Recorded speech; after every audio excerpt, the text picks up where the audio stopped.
মানুষ যদি জেনা করে তাহলে তার দুনিয়াতে শাস্তি রয়েছে, পরকালে জাহান্নামও হতে পারে, জান্নাতও হতে পারে। অবিবাহিত অবস্থায় যদি জেনা করে তাহলে তাকে 100 লাঠি পিটিয়ে 1 বছরের জন্য এলাকা থেকে তাড়িয়ে দিতে হবে।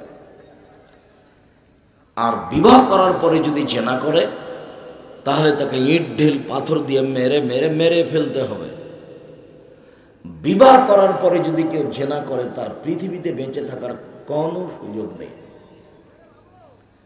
3 শ্রেণীর মানুষকে হত্যা করতে হয়, তাহাজ্জুদ পড়লেও, হজ করলেও, তাহাজ্জুদ পড়লেও হজ করলেও। তবে 2 শ্রেণীর মানুষের বাঁচার পথ আছে, আর 1 শ্রেণীর মানুষের বাঁচার পথ নেই। 3 শ্রেণীর মানুষকে হত্যা করতে হয়। লা ইয়াহিল্লু দামু ইমরিন মুসলিম ইল্লা বিইহদা সালাসা। মুসলমানের রক্ত হালাল নয় তবে 3টি কারণে। 1, আন-নাফসু বিন-নাফসে কিসাস। আপনি যদি আমাকে হত্যা করেন তাহলে আমার বাপ মা আপনাকে হত্যা করে নেবে, এর নাম কিসাস। আপনি হজ করলেও আপনাকে হত্যা করবে, আপনি তাহাজ্জুদ পড়লেও আপনাকে হত্যা করবে। এটা সরকারি আইন, এটা আল্লাহর আদেশ। কিসাস 2। তবে আপনার বাঁচার পথ আছে। আপনাকে ফাঁসির মঞ্চে দেওয়া হয়েছে টান টান, আমি অপরাধী, আমাকে ফাঁসির মঞ্চে দেওয়া হয়েছে টান টান। তখন আপনার বাপ মা বলছে না না না না না, আমরা মাফ করে দিলাম, আমরা মাফ করে দিলাম, আমরা কেসাস নিব না। তাহলে আমাকে ফাঁসি থেকে নামিয়ে দেওয়া হবে, আমার ফাঁসি হবে না। তবে পাপ ছিল ফাঁসির যোগ্য অপরাধ, তার নাম কেসাস। বাঁচার পথ আছে। 2, আত-তারিকুল দ্বীন আই ইরতাদানিল ইসলাম মুরতাদ। কেউ যদি বলে আমি কোরআন মাজিদ মানি না, তাহলে তাকে হত্যা করতে হবে। সরকারিভাবে তাকে ফাঁসির মঞ্চে নিয়ে যাওয়া হয়েছে, ফাঁস গলায় দেওয়া হয়েছে, কিন্তু তখনও বলছে না না না না না, আমার ভুল হয়েছে, আমার ভুল হয়েছে, আমি কোরআন মাজিদ মেনে নিলাম আল্লাহর বিধান। তাহলে তাকে ফাঁস থেকে নামিয়ে নেওয়া হবে। তবে অপরাধ ছিল, তাকে হত্যা করতে হবে। সে স্বীকৃতি দিল যে আমার ভুল হয়েছে, যার কারণে তাকে নামিয়ে দিতে হবে। কেউ যদি বিবাহ করার পরে জেনা করে তাহলে তাকে হত্যা করতে হবে। পৃথিবীতে এমন কোনো পথ ঘাট নেই যা তাকে বাঁচাতে পারে, পৃথিবীর কোনো পথই নেই। বিবাহ করার পরে জেনা করলে তাকে বাঁচিয়ে রাখার পৃথিবীতে কোনো পথ নেই। বিবাহ করার পরে যদি কেউ জেনা করে তাকে যদি বাঁচাতে হয় তাহলে মুহাম্মদ সাল্লাল্লাহু আলাইহি সাল্লামকে আবার দুনিয়াতে আসতে হবে, এসে বলতে হবে পৃথিবীর মানুষ শুনে রেখো, আমি মুহাম্মদ সাল্লাল্লাহু আলাইহি সাল্লাম ঘোষণা দিয়েছিলাম বিবাহ করার পরে জেনায় লিপ্ত হলে তাকে হত্যা করতে হবে। আমি এই ঘোষণা বাতিল করলাম। যেহেতু মুহাম্মদ সাল্লাল্লাহু আলাইহি সাল্লাম কিয়ামত পর্যন্ত আর কোনোদিন আসবেন না, কাজে এই সিদ্ধান্ত আর কোনোদিন বাতিল হবে না। বিবাহ করার পরে জেনায় লিপ্ত হলে তাকে দুনিয়াতে বাঁচানোর কোনো পথই নেই। জেনা মহাপাপ। এই ছেলে যারা দায়িত্ব পালন করছে, দেখো তো বাম দিকে ওই পাশে কথা বলছে, বাইরে জমিদারেরা কথা বলছে, দিকে আসতে বলো ভিতরে। আপনি আমাদের দিনী ভাই, এই ছেলে পরিবেশ কন্ট্রোল করো। যারা সামনে দাঁড়িয়ে আছে চলাচল করছে ওদেরকে ভিতরে আসতে বলো। আমি আব্দুর রাজ্জাক বিন ইউসুফ কথা বলবো আর তুমি পাশে গল্প করছো, মানে বিষয়টি কি? আমাকে কি দেখাতে চাচ্ছ? তুমি কি এমন বুঝো? তুমি কি এমন বুঝো? তুমি কয় টাকার মালিক? কি আমাকে দেখাতে চাচ্ছ? একবারে কর্ম বন্ধ করে, মুখ বন্ধ করে সামনে এসে বসে বক্তব্য শোনো। আমি আব্দুর রাজ্জাক বিন ইউসুফ কথা বলবো আর তুমি বাদাম খাবে এরকম দুঃসাহস করো না।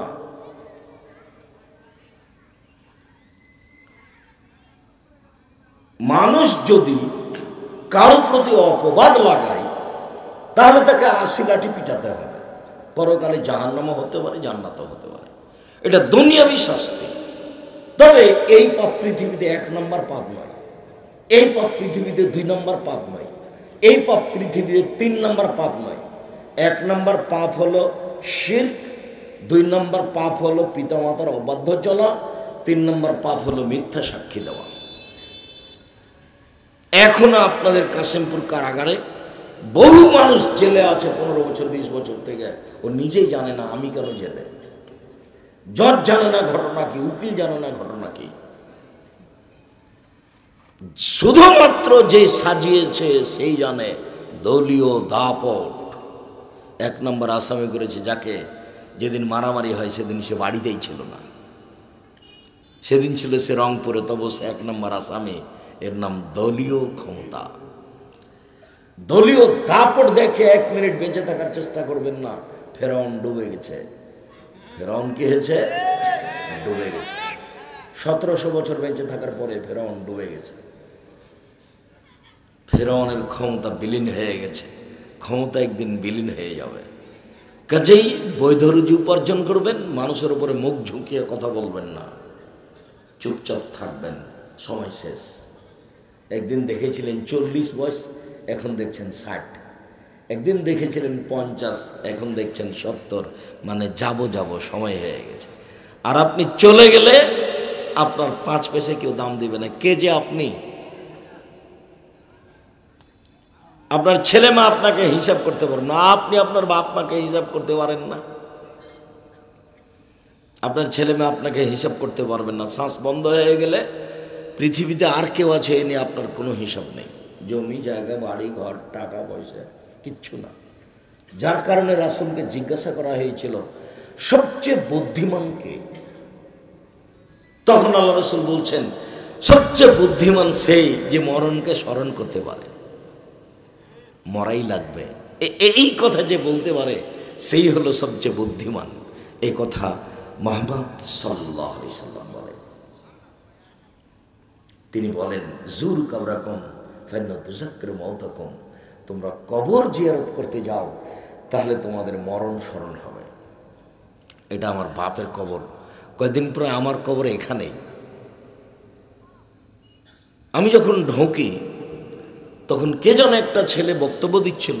কে যে বক্তব্য দিচ্ছিল হাদিসটা পড়লো কিন্তু অনুবাদ করলো কিনা একটাই বাক্য পড়ে থেকে গেল যে আব্দুল্লাহ ইবনে উমর রাদিয়াল্লাহু তাআলা আনহু বলেন আল্লাহর নবী আমার হাত ধরে এইভাবে ঝাঁকি দিয়ে বলেন, এই শোনো, কুন ফি দুনিয়া কান্নাকা গরীব, তুমি পৃথিবীতে থাকো তুমি যেন অপরিচিত, তোমাকে কেউ চিনে না, এমনিতে এসেছো এমনিতেই চলে গেছো। আবর সাবিল, তুমি পৃথিবীতে থাকো তুমি যেন পথিক। পথিক মানে ওই যে পথিক মানে ওই যে বাজারে গেছে রাস্তায়, ওই যে আত্মীয় স্বজনের বাড়ি গেছে, হেঁটে আসছে পায়ে, আস্তে আস্তে রাস্তার মাঝামাঝিতে একটা গাছের ছায়ায় দাঁড়িয়েছে, কিছুক্ষণ পরে চলে যাবে। যে লোকটা একটু আরামের জন্য গাছের নিচে বসেছে ও কি সেখানে থেকে যাবে না চলে যাবে? ও চলে যাবে। ও হলো পথিক। আমি আর আপনি হচ্ছি ওই যে গাছের নিচে লোকটা বসেছে কিছুক্ষণ পরে চলে যাবে, আমি আর আপনি হচ্ছি সেটাই। আমি আর আপনি কিছুক্ষণ পরে কি করব? চলে যাব। আমি আর আপনি হচ্ছে পথিক। আমরা এখন হাঁটছি, একটু ক্লান্ত হয়ে একটু বসে আবার হাঁটতে থাকবো। আল্লাহর নবী বলছেন পৃথিবীতে বেঁচে থাকো পথিক হয়ে। যে পথিক চলতে চলতে ক্লান্ত হয়েছে, গাছের নিচেই থেমেছে, কিছুক্ষণ পরে কি হবে? চলে যাবে। নিজেকে পথিক মনে করিও। 3 উদ্দা নাফসাক মিন আহলিল কবরে, নিজেকে একজন কবরের সদস্য মনে করিও। আমি আব্দুর রাজ্জাক বিন ইউসুফ, জামিয়া সালাফিয়া, রূপগঞ্জ, নারায়ণগঞ্জ, ঢাকা 51 বিঘা জমির উপরে আছে। 200 শতক জমির একটা মসজিদ তৈরি হবে, তার আজকে ঢালাইগুলো শুরু হয়েছে, যে এগুলো পাইলিংগুলো উপরে বানিয়ে নিচে দেওয়া হয়েছে এগুলি, তাতে 10,000 মানুষ একসাথে সালাত আদায় করতে পারবে, যেটা আপনাদের বাড়ির পাশে। কোনোদিন দেখতে গেছেন কিনা আমি জানি না, তবে যাওয়া উচিত। 200 শতক জমির উপরে এই মসজিদ, 10,000 মানুষ একসাথে সালাত আদায় করতে পারবে। আহলে হাদিসের মানুষের ভারত, বাংলাদেশ, পাকিস্তানে আহলে হাদিস আকীদার সবচেয়ে বড় প্রতিষ্ঠান মসজিদ। পুরো ভারত, বাংলাদেশ, পাকিস্তানে যত আহলে হাদিস আছে, সঠিক আকীদার মানুষের সবচেয়ে বড় মসজিদ আপনার বাড়ির পাশে, সেটা হলো জামিয়া সালাফিয়া বাইতুল হাম জামে মসজিদ, হাঁটাবো বীরহাটাবো, রূপগঞ্জ, নারায়ণগঞ্জ, ঢাকা। ওখানে কে খুতবা দিতে গেলে তাকে বিমানে নিয়ে আসা হয়, বিমানে রেখে আসা হয়, 10,000 পাথেও দেওয়া হয়, মানগত খাওয়াজ দেওয়া হয়। সেটা হচ্ছে আপনাদের বাইতুল হাম জামে মসজিদ। আপনাদের জামিয়া সালাফিয়া হাঁটাবো বীরহাটাবো, রূপগঞ্জ, নারায়ণগঞ্জ, ঢাকা। আপনাদের জামিয়া সালাফিয়া তেঘরা, বিরল, দিনাজপুর। আপনাদের জামিয়া সালাফিয়া ডাঙ্গিপাড়া, পবা, রাজশাহী। আপনাদের জামিয়া সালাফিয়া 6 মাইল, বাবুগঞ্জ, বরিশাল। আপনাদের এই জামিয়া সালাফিয়া 4,500 ছেলে মেয়ে পড়াশোনা করে। 250 জন শিক্ষক শিক্ষিকা আছে, যার প্রতি মাসে বেতন লাগে 30 লক্ষ প্রতি মাসে। কিভাবে হয় সেটা আমি জানি না, তবে হচ্ছে এটা আমি দেখতে পাচ্ছি। আমি আব্দুর রাজ্জাক বিন ইউসুফ, আমি নিজেকে মনে করি এবং বলি যখন তখন, আমি হচ্ছি চাঁপাইনবাবগঞ্জের ভাষায় কচুর পাতার পানি। কচুর পাতার উপরে পানি থাকে, একটু বাতাস আসলে নড়বড় করে, এ পড়লো, এ পড়লো, এ পড়লো। আমি আব্দুর রাজ্জাক বিন ইউসুফ নিজে কচুর পাতার পানি। আমার ব্যক্তিগত হিসাবে সরিষার সম পরিমাণ দাম আছে এটা আমি মনে করি না। আমি জামিয়া সালাফিয়া পরিচালনা করি একক হাতে, যেখানে আমার কোনো বংশীয় ক্ষমতা নেই, যেখানে আমার কোনো দলীয় ক্ষমতা নেই, যেখানে আমার কোনো নিজস্ব আর্থিক ক্ষমতা নেই, যেখানে কোনো সংস্থা নেই, কোনো সংস্থা দিয়ে প্রতিষ্ঠান চলে না। জামিয়া সালাফিয়া শিরক মুক্ত প্রতিষ্ঠান, জামিয়া সালাফিয়া বিদআত মুক্ত প্রতিষ্ঠান, জামিয়া সালাফিয়া হিংসা মুক্ত প্রতিষ্ঠান, জামিয়া সালাফিয়া দল মুক্ত প্রতিষ্ঠান, জামিয়া সালাফিয়া সংগঠন মুক্ত প্রতিষ্ঠান, জামিয়া সালাফিয়া দেশের ব্যতিক্রম ভিন্ন ধরনের প্রতিষ্ঠান, জামিয়া সালাফিয়া। যে কোনো ছেলে এখন যদি আপনার সামনে দাঁড়িয়ে করিয়ে দিই, তো বাংলা, ইংরেজি, আরবিতে বক্তব্য দিবে, একবারে নির্দ্বিধায় একবারে টেবিল ফাটিয়ে দেবে, 19-20 করবে, এরকম আপনি দেখবেন। কালকে গেলে সামনে বৃহস্পতিবার, শুক্রবার, ছেলেরা বলবে তাই, মেয়েরাও বলবে তাই, একই রকম। যদি আপনার অনুকূলে হয়, সময়ের অনুকূলে হয়, বৃহস্পতিবার উদ্বোধনীতে থাকবেন, প্রতিষ্ঠানে আপনার। আমি দূর থেকে এসেছি। মেয়েদের অংশ প্রায় 20 বিঘা জমির উপরে হবে, ছেলেদের অংশ প্রায় 30-35 বিঘা জমির উপরে হবে। দুটাই পাশাপাশি আছে। মানুষকে কি বলছে সেটা আপনি ভাববেন না। আমি তো ফেরেশতা নই, আমি তো মানুষ। মানুষ কিছু বলবে, এ কথাই ঠিক। রাসূল সাল্লাল্লাহু আলাইহি সাল্লামকে বলে মানুষ কত কলিজা ঠান্ডা করেছে, আর আমাকে বলবে না? আমি কোনোদিন কারো পাতা পড়ি না। আমাকে পিছনে কে বলেছে কি, এটা আমি ভাবিনি কোনোদিন, আমার জীবনে কোনোদিন ভাবা লাগেনি। কোনোদিন সভাপতি, সেক্রেটারিকে হিসাব করে আমাকে কথা বলতে হবে একটা বাক্য, এরকম আমার কোনোদিন জীবনে আসেনি। ওই হিসাবে ওই পাতাই পড়ি না আমি, সে যেই হোক। সম্মানিত দিনী ভাই বোন, নেশাদার দ্রব্য এমন একটি পাপ, কেউ যদি একবার পান করে তাহলে তাকে 80 লাঠি পিটাতে হবে, পরকালে জাহান্নামও হতে পারে, জান্নাতও হতে পারে। তবে এটা পাপের জগতে 1, 2, 3 পাপ নয়। 1 নম্বর পাপ হলো শিরক করা, 2 নম্বর পাপ হলো বাপ মাকে না মানা, 3 নম্বর পাপ হলো মিথ্যা সাক্ষী দেওয়া। নেশাদার দ্রব্য মহাপাপ। পাপের যে ভাষা উল্লেখ হয়েছে, সেই ভাষা সুদের ভাষা নয়। সুদের ভাষা অবাক, সুদ খেলে তার ভাষাই কঠিন, কিন্তু তার দুনিয়াবে কোনো শাস্তি উল্লেখ হয়নি। তবে বিবরণ ভঙ্গি মদের খুব কঠিন, সুদেরও কঠিন, কিন্তু সুদের ভাষাগুলি খুব কঠিন। 1 মিনিট, রাসূল সাল্লাল্লাহু আলাইহি সাল্লাম বলছেন, মায়াকুল দিরহাম রিবা ওয়ায়ালাম আসাদ্দু মিন সিত্তাতিন সালাসিনা জিনিয়া। কেউ যদি জেনে শুনে 1 টাকা সুদ খায়, 36 বার জেনা করে যত পাপ হবে, 1 টাকা সুদ খেলে তার চেয়ে বেশি পাপ হবে। এই জেনা 36 বার করে যত পাপ হবে, 1 টাকা সুদ খেলে তার চেয়ে বেশি পাপ হবে। এইভাবে ভাষা পাপের জগতে কোনো পাপের সাথে নেই। নামাজ পড়েনি পাপী, কিন্তু এরকম ভাষা নেই। মানুষকে হত্যা করেছে মহাপাপী, তবে এরকম ভাষা নেই। বাপ মাকে মানেনি, জাহান্নামে চলে যাবে, কিন্তু ভাষা এরকম নেই। মদ খেয়েছে জাহান্নামে যাবে, কিন্তু ভাষা এরকম নেই। আর একবার দেখবেন তিনি বলছেন, আর রেবা সাবুনা জুজান আইসর আনকারুল উম্মাহ।